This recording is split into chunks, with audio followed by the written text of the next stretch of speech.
In a non-stick skillet over medium-high heat, add 3 to 4 tablespoons unsalted butter and a generous dollop of bacon grease, or what I call liquid gold.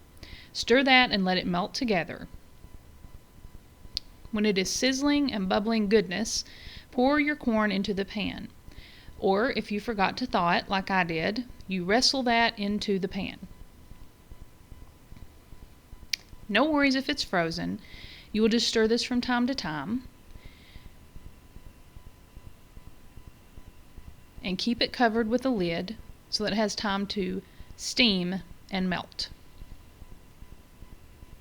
After about 5 minutes, it will be melting and bubbling. Stir and replace that lid. After about 5 more minutes, it's almost completely thawed. So this is when I add seasonings. I keep it simple with salt and pepper because this corn is delicious like it is. I use kosher salt and finely ground black pepper, but you can add whatever you like. You stir that well to incorporate those seasonings, and then you replace your lid.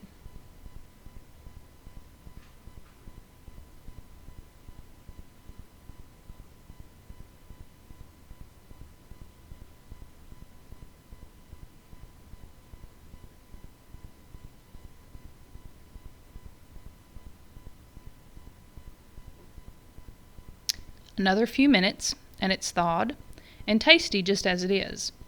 But go ahead and take it to the next level with some cream or half and half. Just eyeball it. That was about a half a cup.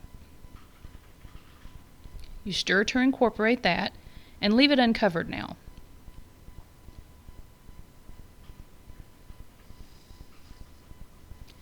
The liquid will begin to evaporate a little bit and thicken.